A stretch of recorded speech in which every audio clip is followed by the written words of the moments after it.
네, 다 같이 한번 읽습니다. 시작. 하나님이 그가 하시던 일을 일곱째 날에 마치시니 그가 하시던 모든 일을 거치고 일곱째 날에 안식하시니라.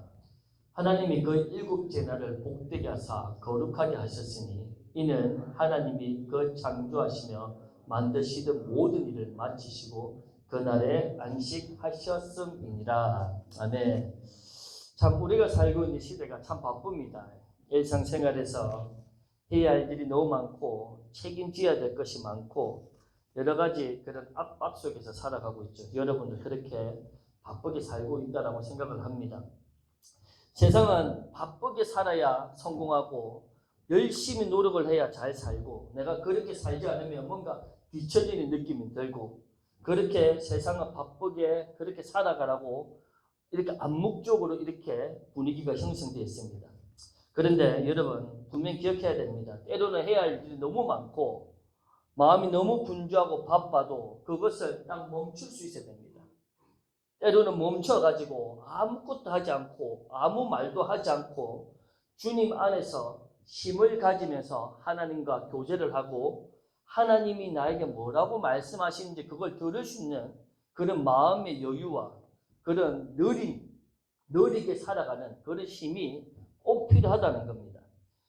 크리스천들이 이런 시간을 아무리 할 일이 많고 책임감과 압박 속에 살아간데 할 일이 태산 같은데 시간을 내어서 하나님과 조용하게 독대하는 그런 시간을 가진다면 세상 사람들은 참 어리석게 보고 비생산적인 일이다 그렇게 하겠지만 하나님과 함께하는 이 시간은 절대로 조금도 헛된 것이 없습니다.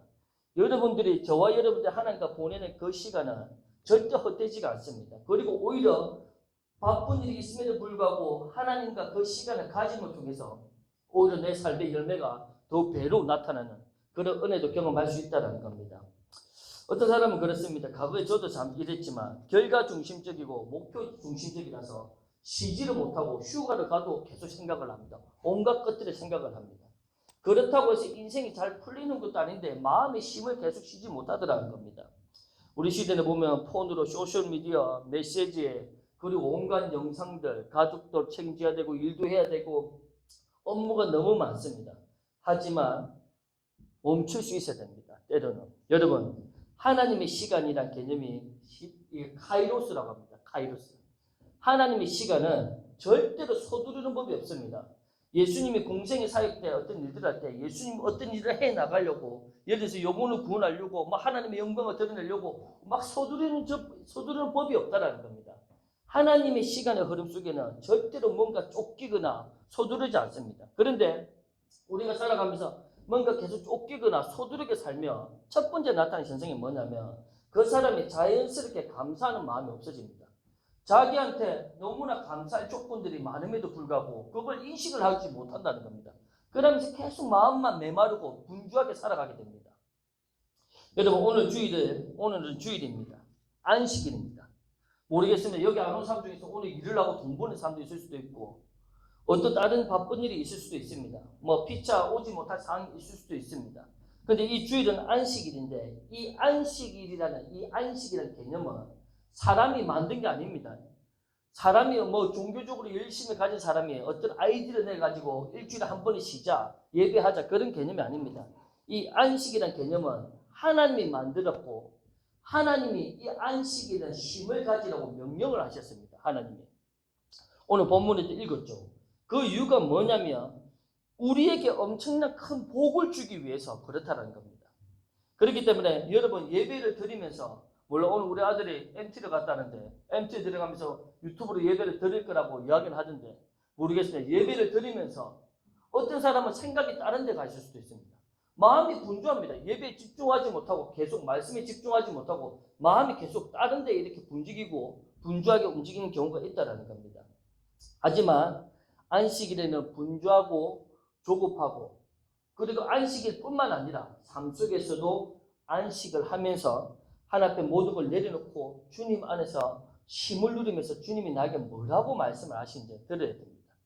여러분 한번 말씀 보도록 하겠습니다. 히브리서 6장 12절에서 20절입니다. 저는 말씀을 준비를 하면서 이 말씀의 첫 번째 대상이 접니다. 여러분에게 어떤 말씀을 전할까 그렇게 생각을 하지 않고 첫 번째는 나에게 어떤 말씀을 주실까 그걸 고민하면서 말씀을 준비합니다. 여러분 히브리서 6장 12절 보면 게으르지 아니하고 보십시오. 믿음과 오래 참음으로 말미암아 약속들의 기업을 받는 자들을 본받는 자가 되게 하려는 것입니다. 제가 이 말씀을 읽기 전에 자세히 설명하기 전에 제가 하나님 앞에 바쁜 일상 가운데 집에 와서 지치고 또 집에 오면 일을 하고 와서 집에 와서 밥 먹고 또 시간 되면 조금 여유 되면 교회 가고 그리고 또 운동도 하고 막 그런 가운데 내 마음의 분잡을 느끼고 앉아서 성경을 봅니다. 때로는 앉아서 조용하게 기도를 합니다. 자, 게으르지 아니하고 믿음과 오래 참음으로 하나님의 약속들을 받습니다. 하나님이 우리에게 주신 그 약속은 믿음이 있어야 되고요. 오래 참음이 있어야 됩니다. 여러분들 하나님의 신뢰를 하고 오래 참을 수 있어야 됩니다. 그 다음에 13절. 하나님이 아브라함에게 약속하실 때에, 자, 비유를 하나 주시죠. 아브라함에게 약속을 하실 때에 가리켜 맹세할 자가 자기보다 더 큰 이가 없으므로 자기를 가리켜 맹세하여. 그겁니다. 하나님이 아브라함에게 이런 겁니다. 이 온 우주 만물에 나보다 더 큰 존재가 없다. 이게 나를, 하나님 자신을 가리켜 맹세를 한다는 겁니다. 그럼 뭘 맹세를 하냐? 하나님이 이 온 우주 만물에 있어서 내가 최고고 내가 가장 나보다 큰 존재가 없는데 내가 내 자신의 명예를 걸고 너한테 맹세를 한다. 아브라함한테. 14절. 이르시되 내가 반드시 너에게 복을 주고 복 주며 너를 번성하게 하고 번성하게 하리라 하셨더라.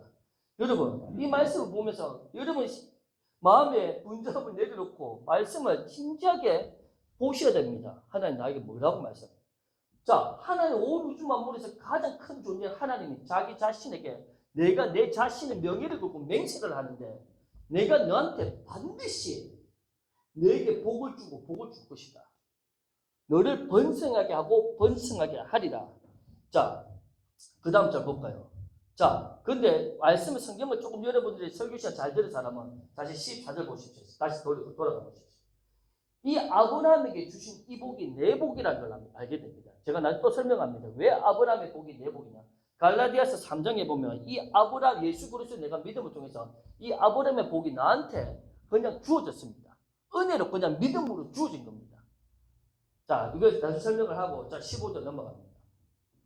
아브라함이 그가 이같이 오래 참아서 이 약속을 받았다. 복과 번성에 복에 복을 주고 번성을 번성케 하는 이 복을 믿음과 그래서 아까 13절 처음에 이럴 때 12절 처음에 이럴 때 믿음과 오래 참으로 받는 데 있죠. 아브라함이 이것을 하나님 약속을 붙들고 하나님이 맹세하셨으니까 나한테 반드시 복을 주실 거라 했으니까 내가 이걸 믿고 오래 참음으로 이 약속을 받아냈다는 거예요. 자 16절 사람들은 자기보다 더 큰 자를 가리켜 맹세한다. 맹세는 그들이 다투는 모든 일의 최후의 확증이다. 이게 뭡니까?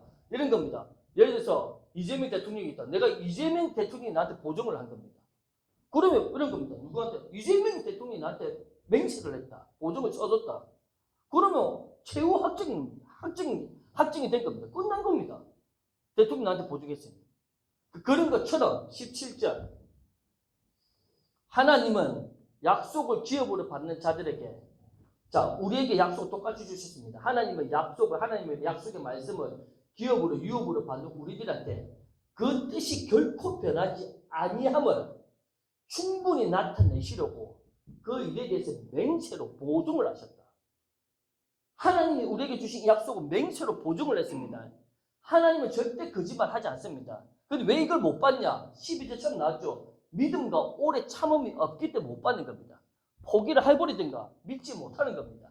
신뢰를 못하는 겁니다. 자 18절 이는 설명을 하고 연달아 설명합니다. 하나님은 절대 거짓말 하실 수가 없는데 두 가지 변하지 못할 사실로 이 두 가지가 뭐냐면 하나님 우리에게 약속하시는 약속 그리고 그 맹세 이 두 가지를 이야기합니다. 절대로 이 약속과 맹세는 변하지 않는다. 죽었다 깨어나도 온 우주 만물이 다 하루아침에 먼지로 사라질지언정 하나님의 약속은 절대 변하지 않는다. 말미암아 앞에 있는 소망을 얻으려고 피난처 찾는 우리에게 큰 안위를 받게 하려 하십니다. 19절. 여러분 그래서 말씀을 묵상을 진지하게 하라는 겁니다. 분주한 생각이 있으면 말씀도 읽어도 이게 뭔 뜻인지 모릅니다. 그냥 그래서 물론 설교가가 있는 이유도 있겠지만 마음에 좀 분주함을 내려놓고 말씀을 진지하게 묵상을 해보셔야 됩니다. 우리가 이 소망을 가지고 있는 것은 영혼의 닭 같아서 튼튼하고 견고한 희장 안에 들어갑니다. 그 영혼의 닭, 배가 닻을 딱 내리며 파도가 치고 바람이 불어도 그 고정되어 있는 것처럼 그런 소망이 있다는 거예요. 자, 20절. 그리로 앞서가신 예수께서 멜기세덱의 반차를 따라 영원히 대제사장이 되어 우리를 위하여 들어가셨느냐. 여기서 멜기세덱이라는 사람이 성경에 보면 구약에 레위지파 대제사장입니다. 근데 이 멜기세덱은 다른 사람들을 대신해서 자기 자신과 다른 사람 대신 제사를 지내는 사람이죠. 그런 것처럼 예수 그리스도가 우리를 위해서 그렇게 영원히 대제사장 역할을 하게 됐다는 거예요. 이 부분도 잘 설명합니다. 자, 갈라디아서 3장 11절로 넘어가 봅니다. 자, 아브라함이 분명히 우리한테 하나님이 아브라함한테 복을 주셨댔습니다. 자, 11절에 그럼 이거를 설명을 합니다. 또 하나님 앞에서 사람 그 어느 누구도 아무도 믿어요. 그 이 세상에 어떤 인간도 율법으로 말미암아 어렵게 되지 못한다. 지 아무리 종교적 열심을 가지고 있어도 지 열심으로는 절대로 하나님 앞에서 어렵다고 칭함을 받을 존재가 없다라는 거예요. 어렵게 되지 못할 것이 분명하니 그래서 의인, 예수 그리스도 말미암아 그 피를 믿고 그 구원 주님을 나의 구세로 믿는 그 의인은 믿음으로만 살게 된다. 우리는 여러분 믿음으로만 사는 존재입니다. 예배를 드릴 때도 믿음으로 드리는 것이고 말씀을 지금 듣는데도 믿음으로 여러분 받아들이는 것이고 기도도 믿음으로 하는 겁니다. 그렇게 살아가야 할 존재입니다. 다른 게 아무것도 없이 믿음으로 살아가는 존재입니다. 우리는. 자, 12절. 율법은 믿음에서 난 것이 아니라고 적혀 있습니다. 뭔가를 열심히 해야지. 제가 나중에 또 설명을 합니다. 뭔가를 내가 착하게 막 죄를 싸워 이기려고 노력을 하고 그렇게 안 돼서 그게 아닙니다. 하나님을 감동시켜 주는 것도 아닙니다. 율법은 믿음에서 난 것이 아니고 율법을 행한 자는 그 가운데 살리라 하였느니라. 자, 13절. 그러면서 이렇게 이야기합니다. 예수 그리스도께서 우리를 위해서 십자가에서 저주를 받은 바되사 율법의 저주에서 우리를 속량하셨다. 인간이 지 아무리 스스로 구원받으려고 해도 안 되는데 완전 불가능한데 예수님께서 십자가에 죽으심으로 율법의 저주에서 우리를 속량 구원하셨다. 기록된 바 나무에 달린 자마다 저주 아래 있는 자라 하였으니 자 14절 이는 보십시오. 그리스도 예수 안에 있는데 우리가 이제 구원받고 속량이 되어 있는데 그리고 이는 그리스도 예수 안에서 아브라함의 복이 이방인 그 당시에 이스라엘 유대 말고 이방인 우리들에게도 아브라함 복이 미치게 됐다. 주어지게 됐다. 또 예수 믿는 우리는 이 아브라함의 복을 다 받습니다. 그래서 성경을 시간이 있으면 아브라함이 무슨 복을 받았는지 성경에 창세기 보십시오. 시간 내서 아브라함의 복을 우리한테 주게 되었고 믿음을 받는 겁니다. 또 한 가지 더 주는데 우리로 하여금 믿음으로 말미암아 성령도 받는다. 내가 기도 많이 해야 성령이 오시는 게 아닙니다. 믿음으로 성령의 약속을 받게 되는 겁니다. 자 그러면 아까 전에 히브리서 6장 20절 한번 보십시오. 다시 히브리서 6장 20절 그리로 앞서가신 예수께서 멜기세덱 반차를 따라 영원히 대제사장이 되어 우리를 위하여 들어가셨다. 멜기세덱의 그 제사장을 비유를 하면서 이제 예수님이 그런 제사장 역할을 하면서 우리를 위해서 영원히 어디에 들어가셨다. 그걸 어디에 설명을 합니까? 성경을 여러분 설교를 좀 열심히 들으신 분은 좀 아실 겁니다. 딱 이거 말 들으면 떠오르는 성경 구절이 있을 겁니다. 히브리서 10장입니다. 히브리서 10장 11절부터 찾을 수 있는 분은 찾으십시오. 10절부터 20절입니다. 이 뜻에 따라 예수님이 제사장 역할을 하면서 영원히 들어가셨는데 이 뜻에 따라 예수 그리스도의 몸을 단번에 들으심으로 그러니까 제사장이 제사를 드리는데 제사를 드리는 짐승을 잡아 제사를 드리는 역할을 했으니까 예수님 자신의 몸을 제사를 드림으로 단번에 들으심으로 우리가 거룩하게 된다. 여러분 예수 그리스도를 믿으면 거룩하면 됩니다.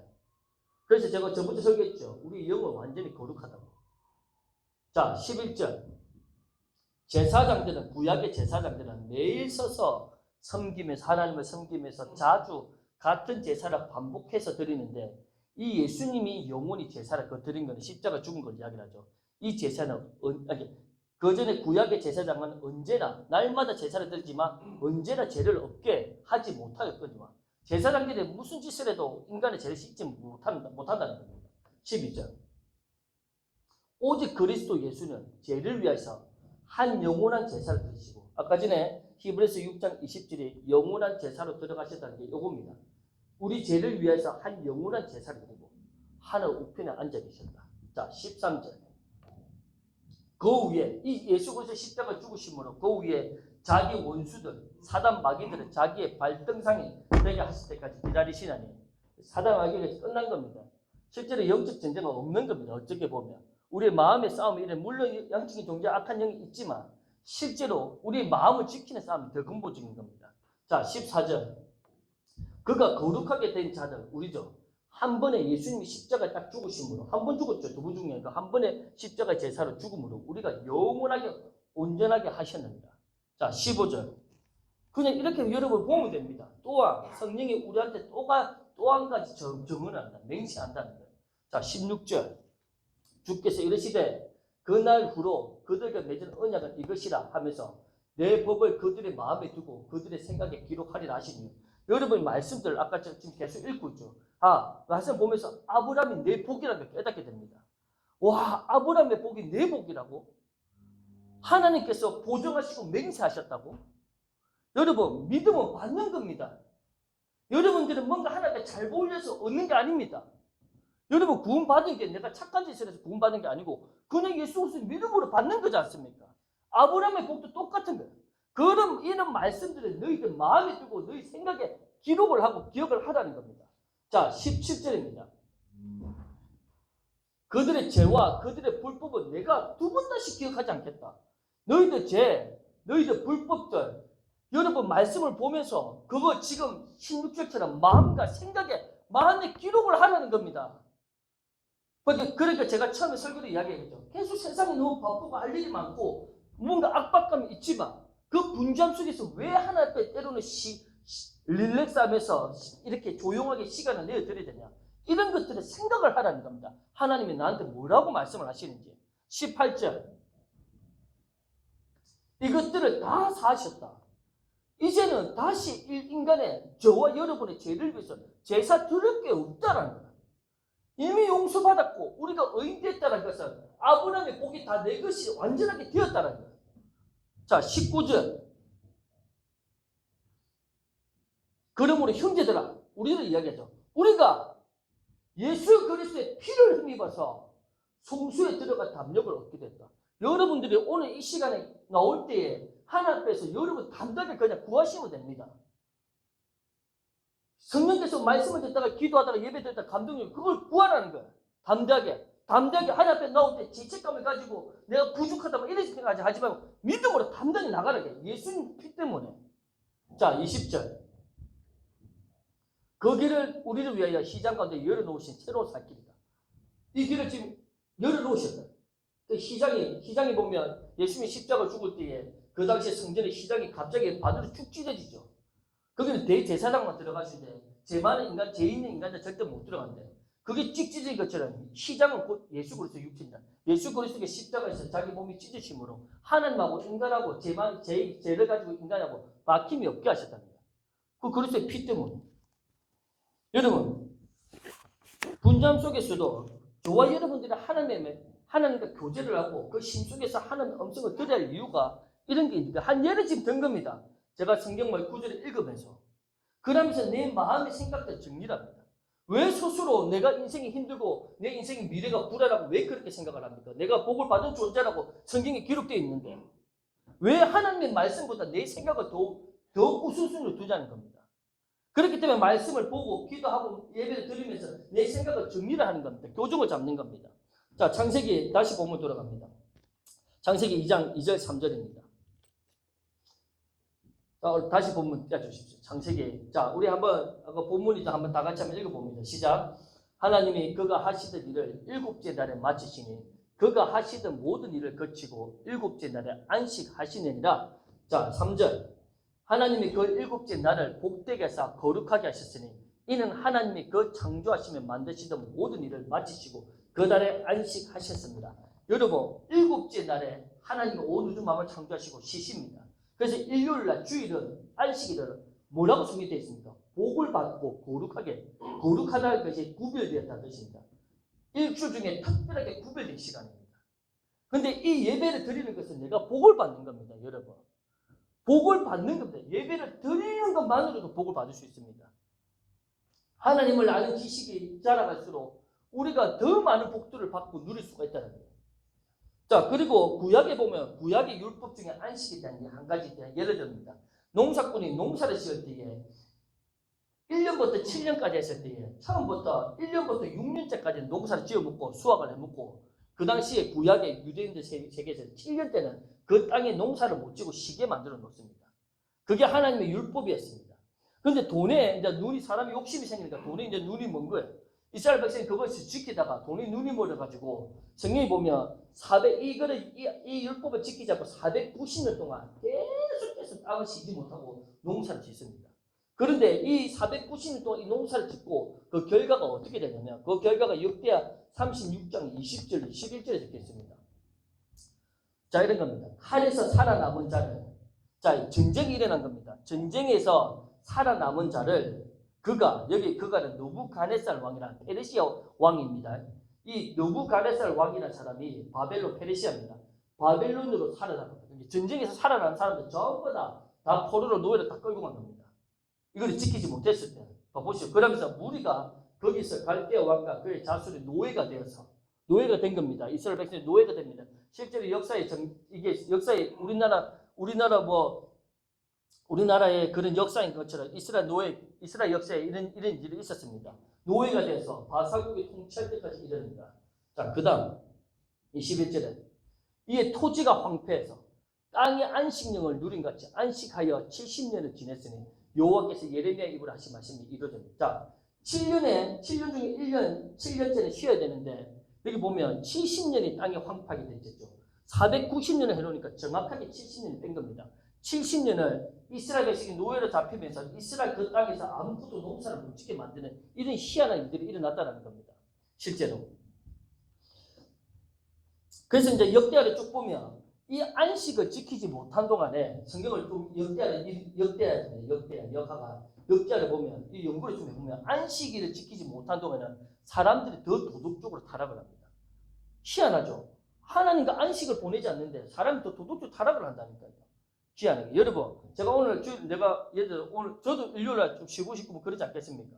제가 안식일을 지키지 않고 살아가면 저도 모르게 뭔가 조금씩 삐끄덕한 일들이 할 겁니다. 근데 자, 더 유혹에 넘어지기 쉽다는 걸 보여주죠. 근데 성경에서 말을 하는 이 안식 쉼이라는 게 뭔가 여러분 잘 들으시죠. 본론 들어갑니다. 자, 성경에서 주님 안에서 쉬어라. 그게 뭐냐면 집에서 그냥 푹 자고 예를 들어서 재미있는 곳에 가서 여행 구경하고 이런 신체적으로 휴식을 취하고 그게 쉬는 게 아닙니다. 성경에서 안식 쉬라는 거는 그런 걸 쉬는 걸 이야기를 하는 게 아닙니다. 그럼 어떤 거냐? 성경에서 하나님이 어떻게 쉬는 방법이 보입니다. 가르쳐 줍니다. 하나님이 쉬시는 방법으로 내가 쉬어야 된다. 그게 보면 성경에 먼저 고린도전서 6장 19절에 보면 우리가 예수 그리스도를 믿으면 우리를 하나님의 성전이라고 이야기합니다. 예수 그리스도 영접을 하죠. 여러분이 느끼든 느끼지 않든 성령 하나님이 내 영 안에 들어와 있습니다. 딱 들어와 있습니다. 느끼든 느끼지 않든 예수 그리스도 영접하는 순간 내 안에 하나님이 딱 들어옵니다. 근데 이것이 신약에 들어와서는 우리의 몸뚱아리, 우리의 영혼 육을 하나님의 성전이라고 하는데 이 성전이 되기 전에 구약의 성전을 보면 조금 더 하나님이 어떤 방식으로 쉬는지 그걸 설명하고 있습니다. 자, 한번 사진 떼어주십시오. 자, 구약의 출애굽기 모세오경에 보면 구약의 최초의 예배당이 이런 모습이었습니다. 자, 보면 이렇게 몰두면 번제다 이렇게 적혀 있죠. 근데 크게 세 가지 나눕니다. 성막들 저기 바닥에 적혀 있죠. 그 다음에 성소, 그 다음에 지성소입니다. 이 세 가지 나눕니다. 성막들은 뭐냐? 저 옆에 사람들 있죠. 그게 제사장, 지금 같은 목회자입니다. 그 불 있죠. 번제다. 그 짐승을 막 잡고 하나님께 제사를 드리는 거. 우리는 하나님께 신령과 진정으로 마음과 성령으로 우리가 예배드리는 것처럼 그 당시에는 짐승을 잡아가지고 예배를 드렸단 말입니다. 그 보면 성막대를 보면 분주하게 막 제사 준비하고 제사장한테 돌아다니고 그 막 이렇게 막 분주합니다. 자, 성소를 딱 겉들이 치고 성소에 딱 들어가면 거기에 어떤 등대에 불빛이 딱 있습니다. 등대 불빛이. 그리고 조용합니다. 근데 거기에 성소와 지성 사이에 또 이게 있습니다. 시작. 그 안에 지성소는 완전하게 평온함이 있는 상태입니다. 여기서는 그 당시 구약을 연구를 해보면 여기서 뭔가 정순한 짓을 하면 죽습니다. 실제로.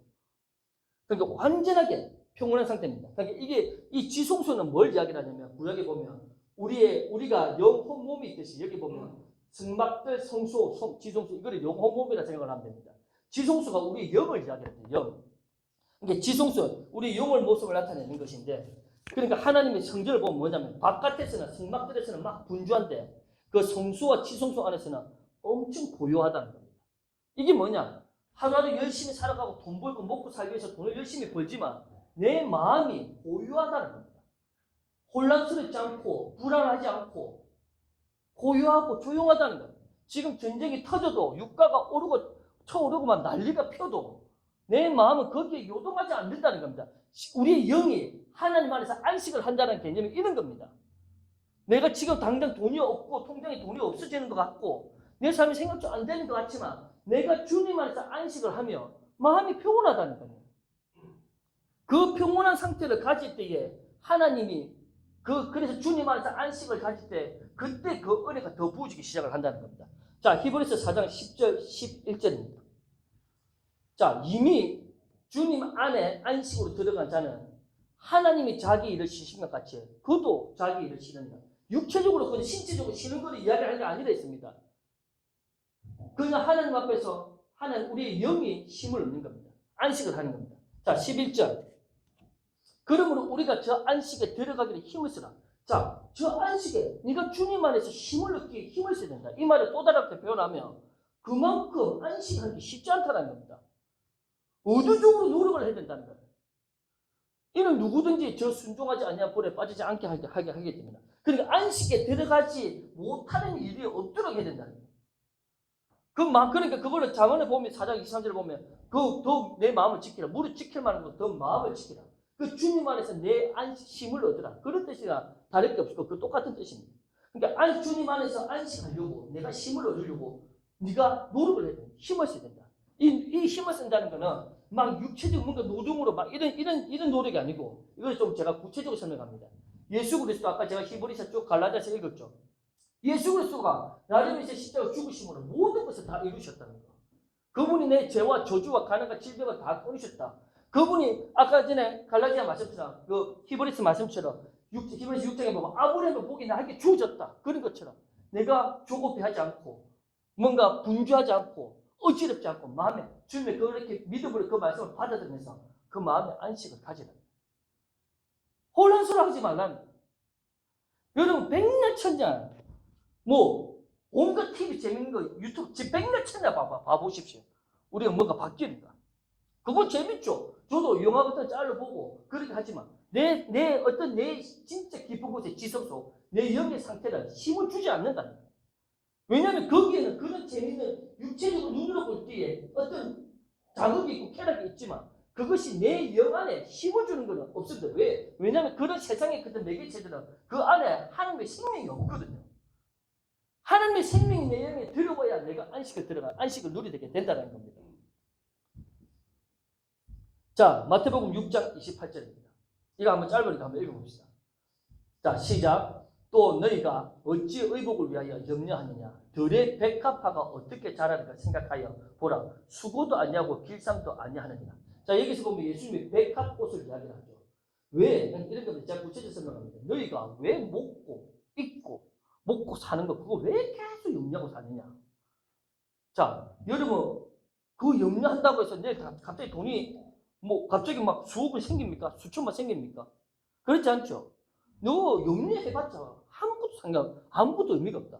내가 키 작은 사람이 생겨 보면 키 작은 사람이 왜 나는 키가 작을까? 왜 키가 크지 않을까? 그 백날 천날 염려해봐라. 키가 크는가? 그러면서 예수님 뭐라고 해요? 들의 백합 봐봐라. 지금 자 밖에 백합화가 없으니까 지금 밖에 벚꽃이 핍니다. 벚꽃을 봐라. 벚꽃이 지금 어떻게 자라고 피는지 생각해보라. 수구도 아니하고 길쌈도 아니야. 그냥 겨울에 바싹 마른 나뭇가지가 있는 것처럼 있다가 갑자기 3월까지 되고 중순이니까 새싹이 피고 꽃이 피기 시작합니다. 몽우리가 올라오고. 그런 것처럼 때가 되면 이것이 벚꽃이 꽃모고리로 꽃이 피는 것처럼 하나님이 우리를 이렇게 돌보시고 있다는 것을 그걸 믿고 신뢰하라. 이 말씀도 그러니까 그렇게 신뢰함으로 네 마음의 안식을 가지라. 분주하고 복잡하고 영리하고 어지럽고 바쁘게 쫓아 산다고 해서 그런다고 해서 될 게 아니라는 거야. 내 영, 지성소를 나타내는 내 영이 그렇게 안식을 누릴 때에 하나님의 영광스러운 그런 일들이 나타나고 더 은혜가 부어지게 된다는 거예요. 그런데 우리 시대는 너무나 재미있는 것들이 많습니다. 그게 나쁜 게 아닙니다. 여러분, 너무나 온 세상이 엄청 빠르게 돌아갑니다. 전염병이 하나 터져도 그 전에 옛날에는 뭐 비행기나 그런 이런 교통수단이 빠르지 않으니까 전염병이 유럽에서 패스트백이 터져도 유럽 안에 대륙에만 같이 있지만 온 세상의 교통수단이나 모든 것들 다 빠르게 움직이니까 전염병도 전 지구적으로 다 퍼집니다. 그러니까 그런 것처럼 우리가 살고 있는 이 시대는 이런 특징이 뭐냐면 사람이 고요한 가운데 뭔가 안식하면서 마음의 힘을 가지고 살아가는 그 방법 자체를 모릅니다. 계속 쉬어도 계속 여러분 스마트폰 여러분 엄청 많이 보고 있으면 거기에 자기 에너지가 빠집니다. 그런 걸 느낄 때가 있죠. 그거 가만히 보고 있어도 내 기력이 빠집니다. 오랫동안 보면. 그런 것처럼 계속 빠르게 분주하게만 움직이기 우리가 삶을 살아가고 있다는 거예요. 자, 전도서 4장 6절입니다. 자, 한번 보십시오. 솔로몬이 이 세상에서 가장 지혜로운 사람이라고 왕이라고 합니다. 솔로몬이 지구 역사상 가장 돈도 많이 가졌던 사람입니다. 지금 우리가 뭐 근대적으로 보면 미국에서 가장 큰 부자였던 사람을 예를 들자면 뭐 앨런 머스크라는 사람이 뭐 4인가 5위더라고요. 근데 그 전에 보면 가장 큰 부를 가진 사람으로 계산을 하면 록펠러가 1위입니다. 록펠러가 나이가 노년이 돼서 예수 그리스도를 믿고 그 사람이 그 당시에는 컴퓨터 이런 게 없으니까 자기가 버는 돈에 11조를 냈는데 나중에 노년에 11조를 내는 사람이었는데 그 11조를 세는 사람만 직원이 200명이 있었습니다. 하루 종일 한 달에 30일 동안 돈만 쓰고 있습니다. 10분의 1만 계산하고 있습니다.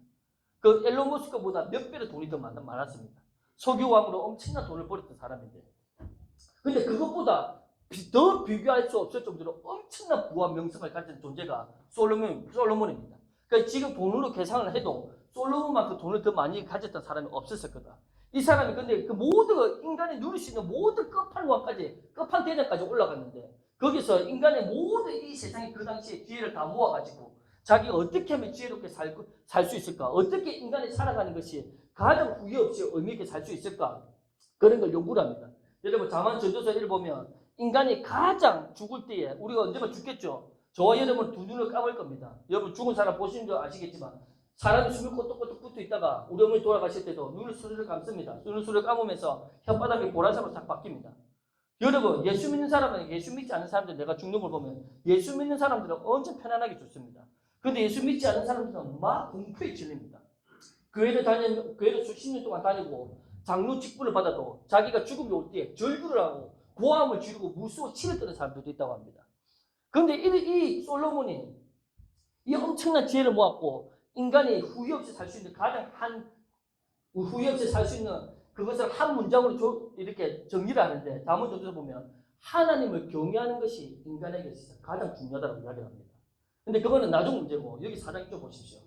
두 손에 한 사람이 이랬는데 어떤 사람이 두 손에 가득하고 수고하고 자 열심히 일해가지고 엄청나게 돈도 열심히 벌고 두 손에 모든 것을 가득하게 막 돈과 막 금과 은과 이런 거 가득 차고 있다.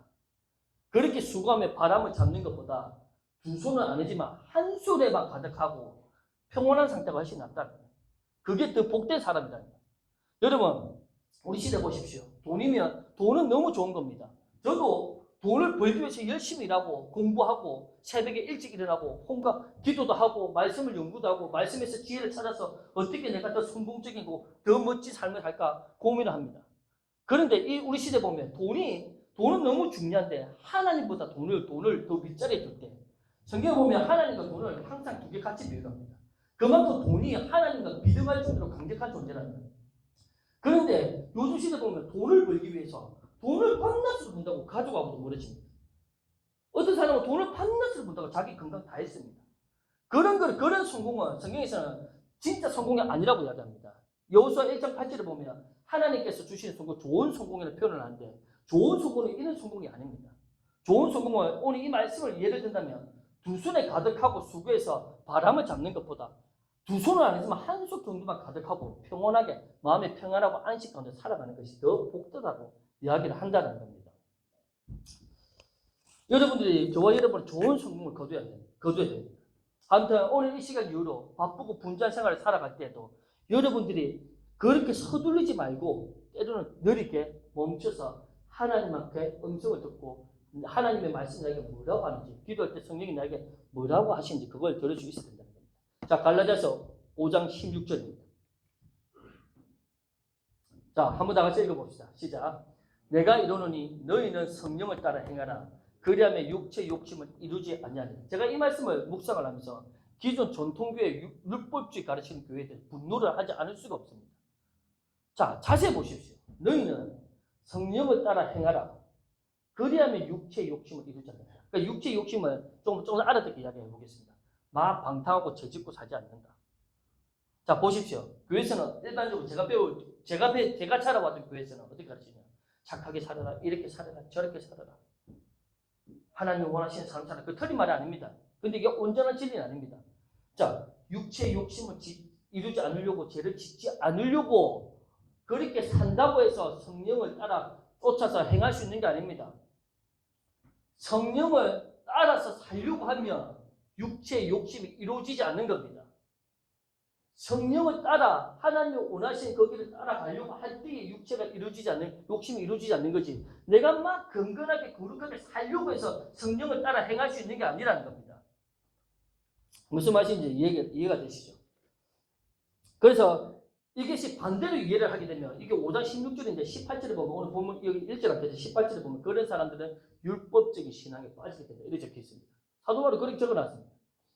육체의 욕심을 이루지 않으려고 노력하는 것이 아니고 죄를 이기려고 노력을 하는 게 아니고 성령을 따라 살려고 노력을 해야 된다는 거예요. 그렇게 살아가려고 해야 된다는 거예요. 그러면 육체의 욕심을 이루지 않는다는 거예요. 그런데 성령을 따라 사는 게 어렵지가 않습니다. 어제 예수님을 영접하고 예수 믿어도 오늘 성령을 따라 살 수가 있습니다. 아무나 그렇게 살 수가 있게끔 하나님께서 만들어 놓으셨다는 거예요. 자, 로마서 8장 14절입니다. 이것도 짧습니다. 한번 읽어봅시다. 시작. 무릇 하나님의 영으로 인도함을 받는 사람은 곧 하나님의 아들이에요. 여러분, 이거를 기존교회에서 어떻게 했는가? 이런 사람들은 하나님의 영으로 인도함을 받는 사람, 하나님의 아들. 뭔가 특별한 사람들 예를 듭니다. 아닙니다. 오늘 아침에 예수님 영접을 해도요. 하나님의 성령으로 인도함을 받을 수 있습니다. 저와 여러분은 하나님의 아들입니다. 그러면 어떻게 인도함을 받는지 제가 그걸 설명합니다. 어떻게 내 안에 계신 성령 하나님이 내 안에 있다는데 내가 그분의 내 안에 계신 내 영혼 안에 계신 이 성령의 음성을 어떻게 듣고 인도함을 받을 수 있는지 그걸 설명을 할 겁니다. 잘 들으십시오. 자, 요한복음 10장 27절입니다. 이것도 다 같이 있습니다. 시작. 내 양은 내 음성을 들으며 나는 그들을 알며 그들은 나를 따르는다. 자, 양은 우리를 뜻합니다. 우리는 하나님의 자녀가 되었죠. 예수님을 영접함으로. 그러면 누구나 하나님의 음성을 들을 수 있습니다. 성령의 음성을 들을 수 있습니다. 자, 보십시오. 성경은 하나님의 음성을 듣기 위해서 뭔가를 배워야 된다. 그렇게 설명하지 않습니다. 하나님의 자녀가 되면 하나님의 내 안에 계신 하나님의 음성을 듣게 된다니까요. 그걸 알게 됩니다. 자, 이걸 잘 들으세요. 어떻게 그럼 듣고 내가 그분을 따를 수 있는지. 자, 보십시오. 잘 들으십시오. 자, 오늘 지금 이런 말씀을 듣고 여러분 마음에 지금 와닿는 게 있을 겁니다. 그걸 듣고 믿고 그냥 그대로 반응하면 됩니다. 아주 단순한 겁니다. 예배를 드리다가 우리 말씀을 나중에 마치고 기도를 하다가 어떤 내 마음에 어떤 감동이 온다. 내 마음의 소리, 내면의 소리 들린다. 그거를 용기 내서 그대로 한번 따라가 보는 겁니다. 뭐 예를 들어서 쨍뚱맞은 하는 마음을 주실 수 있습니다. 뭐 누구한테 전화를 해라. 뭐 누구한테 커피한테 사주라. 뭐 쨍뚱맞게 뭐 가족들하고 시간 지내라. 이걸 좀 더 구체적으로 설명합니다. 한 예를 들어 보겠습니다. 어떤 사람이 담배를 끊기 위해 노력을 한다 합시다. 그래서 세상에 보면 금단하기 위해서 그 담배를 끊기 위해서 별하별 노력을 합니다. 이런 행동들이 실제로 내 삶에 내가 담배를 끊기 위해서 영향력이 있든 없든 간에 그거는 성령의 방법이 아닙니다. 막 세상에서 막 병원에서 가르치는 거 담배를 끊으라면 이렇게 된다 저렇게 된다. 그러니까 막 노력을 합니다. 그거는 육신의 방법, 성령의 방법이 아닙니다. 그럼 성령의 방법은 어떻게 하냐? 자, 설명합니다. 자, 예를 들어 이런 중독이 있다. 이런 중독이 있으면 그럼 이런 겁니다. 내가 여기서 어떻게 벗어나야 되는지 성령께 여쭈는 겁니다. 아주 단순합니다. 내가 이것을 중독에서 벗어나기 위해서 어떻게 성령님의 이끌림을 받을 수 있는지 그거를 여쭤봐야 됩니다. 시간을 내서 하나님 앞에 진지하게 조용하게. 그럼 내 마음에 어떤 생각이 옵니다.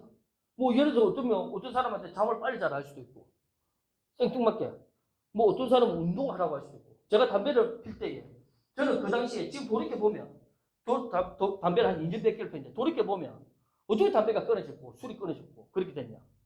돌이켜보면 제가 가지고 있는 그때 LG에서 만든 폰이 있어요. LG에서 만든 사이언폰이 있었습니다. 그 사이언폰에 내 친구들이 엄청 많았는데 제가 이렇게 막 동아리 그런 거 활동도 하고 대장으로 활동도 하고 막 친구들을 끌어내고 이래 했는데 그 폰을 전화가 친구들이 자주 오니까 제가 그런 친구를 밖에 나오러 만나자 하니까 내가 그걸 뿌릴 수가 없으니까 그 폰을 정리를 하는 겁니다. 저한테는 그렇게 했습니다.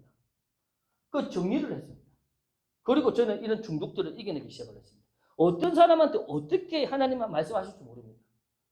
여러분 그것이 당장 내가 끊어지지 않는다 해도 지금 내가 하나님이 나한테 뭐라 어떤 마음을 하나 주실 겁니다. 뭐 예를 들어서 담배를 하루에 20가지 피다가 15가지만 피라. 뭐 그럴 수도 있고. 여러분 내 자신 안에 내 안에 계신 성령님이 내면의 소리를 들어보라는 거예요. 여러분 그래서 이게 진짜 하나 음성이 맞나 아닌가 의심이 될 겁니다.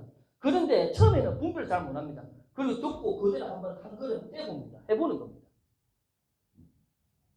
그렇기 때문에 주님과 그런 이렇게 가지는 조용한 시간 속에서 바쁘고 분주하지만 때로는 조용하게 멈춰서서 내 하나님의 그런 교제와 음성을 들을 수 있어야 된다는 겁니다.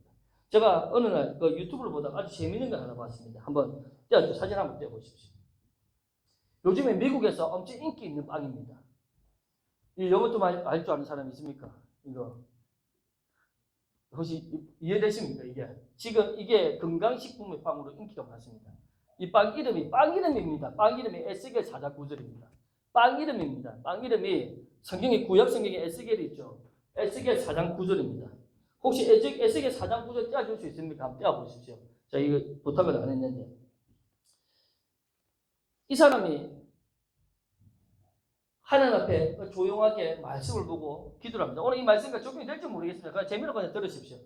그냥 이렇게 하나님 앞에 주기적으로 말씀을 봅니다. 그런데 에스겔 4장 9절에 딱 멈춥니다. 한번 떼어주십시오. 혹시 떼어주실 수 있는지. 그러면서 이 에스겔 4장 9절을 보는 순간 어떤 영감이 딱 오릅니다.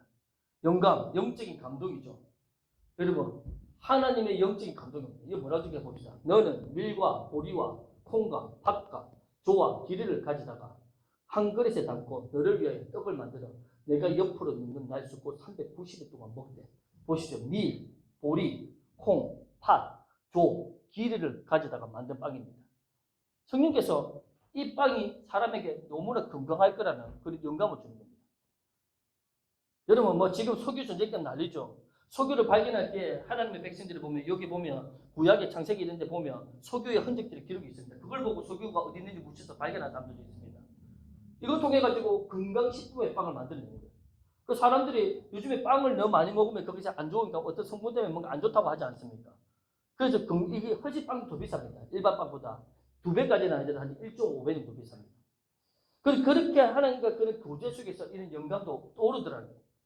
성령이 물어보라. 나는 앞으로 어떻게 살아야 될까? 여러분 삶에 마찬가지로 다 적용됩니다. 나는 어떤 사람하고 결혼해야 될까? 내 안에 계신 성령께 물어보라는 겁니다. 나는 어떤 직업을 놓고 앞으로 어떻게 살아가야 될까? 예를 들어 지금 내 삶에 어떤 문제가 있는데 이 문제를 성령이 어떤 방식으로 성령의 이끌림을 받을 수 있습니까? 그걸 물어보셔야 된다니까요.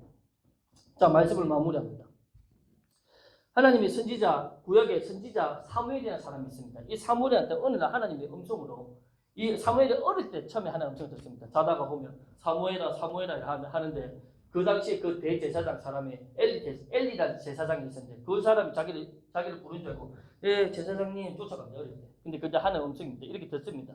그 하나님은 하나 둘씩 듣다 보니까 이제 분별을 하는 겁니다. 어느 날 하나님께서 이 사무엘에게 이세라는 사람 집에 가라고 이야기하는데 이세. 여러분 지금도 이럴 수 있습니다. 예를 들어서 생뚱맞은 사람한테 전화를 할 수도 있습니다. 제가 우리 아버지를 23년 만에 만났잖아요. 아버지를 만나는 마음을 주시는 거예요.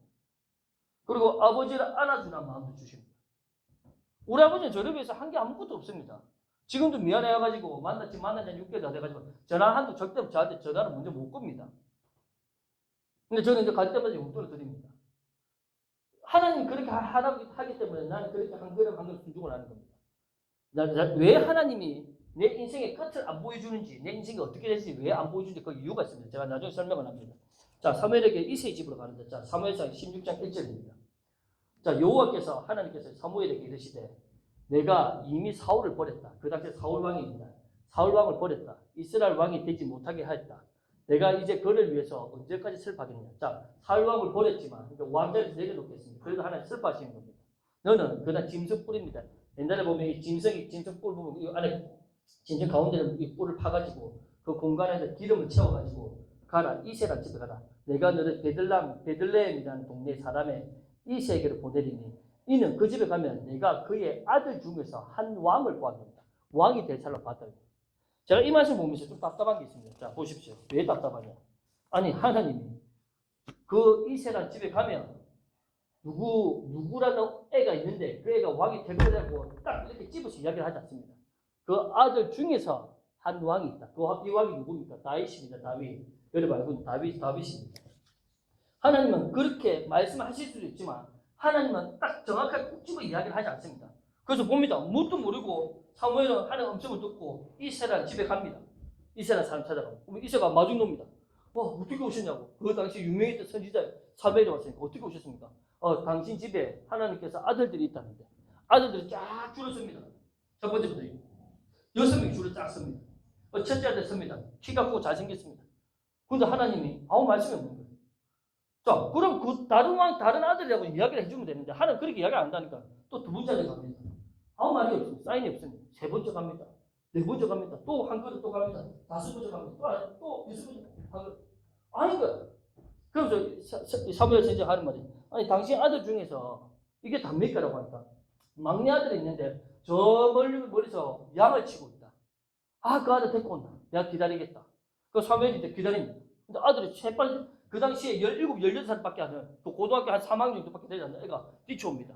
그 얼굴이 시큼해가지고 깨재재해가지고 짐승들하고 밤낮으로 그 들에서 먹고 자고 하니까 여러분 이 하나님께서 이 다윗을 주목한 이유가 있습니다.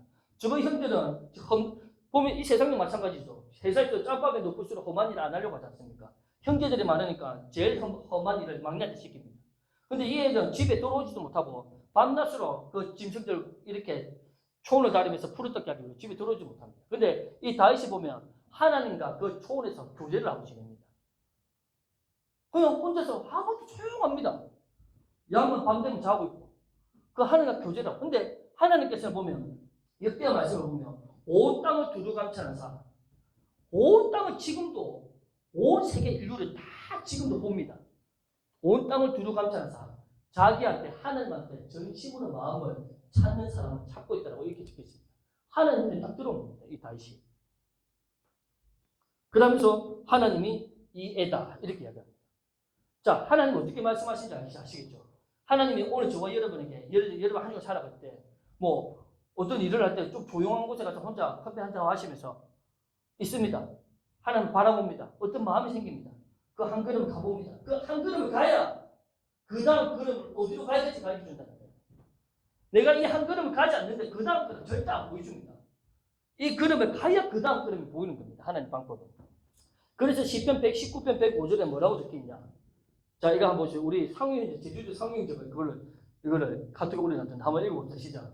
주의 말씀은 내 발의 등이요 내 길의 빛입니다. 자, 말씀을 어떻게 묵상하는지 제가 설명합니다. 제가 몇 번 설명했죠. 주님의 말씀이 내 발의 등불이라는 게 등. 자, 상상을 해보십시오. 내가 지금 등불을 이렇게 켜고 있습니다. 어두운데. 그러면 이 등불은 저리 10m, 20m까지 비춰집니까? 안 비춰지죠. 한 1, 2m, 3m 가까이 여기만 비춰집니다. 그러니까 하나님의 말씀을 하실 때 주님의 말씀이 내 앞에 이 정도 보여준다는 거예요. 내 길에 빛으로. 끝까지 안 보여준다니까요. 인간이 그 재성이 있어가지고 예를 들어서 끝까지 보여주면 내가 가기 싫은 길이면 안 갈 수도 있다. 그거 보면 창세기 12장 제가 읽고 마칩니다. 여호와께서 아브라함한테, 창세기 아브라함이라는 사람이 있습니다. 믿음의 조상. 이 아브라함 복을 우리가 다 봤습니다. 우리가 하나만 붙들고 가도 대박 나는 겁니다. 내가 복된 존재라니까요. 이거 진짜 믿어진 사람은 자기 입으로 그냥 나는 복을 받을 수밖에 없는 존재라는 걸 분명히 그렇게 말을 하게 됩니다. 나는 내 인생은 결코 실패할 수가 없고 실패가 불가능한 존재라는 걸 그게 실제로 믿어집니다. 나는 결단코 가난해질 수가 없고 아플 수가 없고 내가 인생의 절망과도 살아갈 수 없다는 걸 분명히 알게 됩니다. 아브라함에게 이르시되 너는 너의 고향과 이 나이가 75세 때입니다. 갑자기 하나님께서 아브라함한테 너의 고향, 친척과 아비 집을 떠나서 내가 내게 보여줄 땅으로 가라 이렇게 해요. 이 답답하지 않습니까? 예를 들어서 이 땅이 어디냐면 가나안 땅입니다. 하나님께서 너 가나안 땅에 가라. 그 땅이 진짜 좋은 땅이다. 이렇게 설명해 주면 되는데 내가 보여줄 땅으로 가라고 하면서 아브라함이 한 게 뭐냐면 그냥 저거 집을 떠납니다. 목적지를 모릅니다. 그냥 갑니다. 그냥 쭉쭉쭉 걸어갑니다. 근데 어느 동네에 딱 도착을 하니까 여기다 이렇게 해요. 한 걸음 뗐을 때 그 다음 걸음 보여주시더라고요. 하나님. 여러분 분주하고 바쁘게 일상생활을 하는 거 압니다. 저도 마찬가지입니다. 저도 정신없이 일이 바쁘고 이러면 분주해서 성경도 읽히지 않고 근데 제가 기도를 할 때 시간을 정해놓는 이유가 있습니다. 몸이 아프고 피곤해도 기어서 옵니다. 와가지고 봅니다. 와가지고 기도를 하면 하나님 마음을 주십니다. 그래서 내가 잘못된 길을 가고 있으면 그 방향을 수정을 합니다. 다시. 그런 가운데 인생을 너무 서두르게만 살지 말고 서두르게 바쁘게 산다고 해서 그렇게 우리가 인생을 성공적으로 잘 살 수 있는 것이 아니라고 성경이 이야기를 한다는 거예요. 주님 안에서 편안하게 쉼을 얻으라.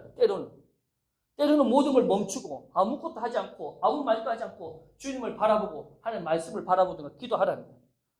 막 종교적인 의식을 가지고 어떤 형식적으로 막 기도해야지 그런 게 아니고 하나님과 교제를 하는 거예요. 그럼 내 내면에 내 영의 소리를 내 안에 있는 소리를 들어보라는 거예요. 하나님 지금 내가 이런데 어떻게 해야 지금 이 상황에서 어떻게 성령의 이끌림을 받을 수 있습니까? 내가 앞으로 결혼해야 되는데 나는 어떤 여자 자매를 만나야 되는 게 좋습니까? 그러면 내 마음에 내 영의 소리가 떠오르기 시작한다니까요. 그게 의심이 가도 우선은 그렇게 해보라니까요. 하다 보면 그것이 분별력이 생깁니다. 하다 보면.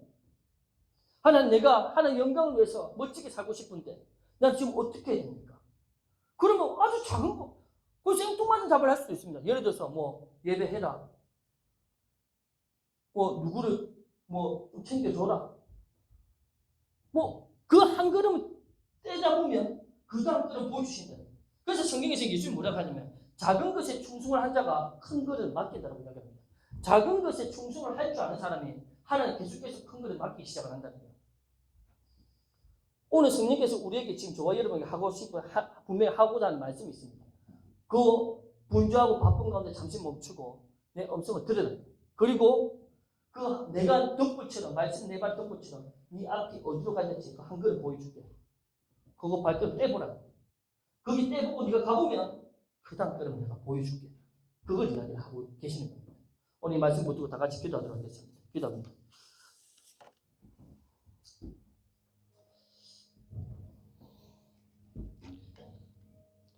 이 시간에 우리 다 같이 말씀 붙들고 기도한 하나님, 지금 여러분들이 가지고 있는 분주한 모든 생각 다 내려놓으시고 염려, 걱정 다 내려놓으시고 하나님 말을 바라보면서 거기에 집중을 해보십시오. 그리고 내 영혼 안에 계시는 그 성령님의 음성을 들어보십시오. 어떤 마음이 떠오릅니다. 그거 붙들고 그 한 걸음 이것도 살아보시라는 거예요. 그 한 걸음 떼보면 또 그 다음 걸음을 보게 하시고 우리 다 같이 말씀 붙들고 오늘 여러분에게 성령께서 주시는 감동이 있다면 그거 붙들고 한번 기도해 보도록 하겠습니다. 기도하겠습니다. 자, 짧게 한번 기도해 보겠습니다.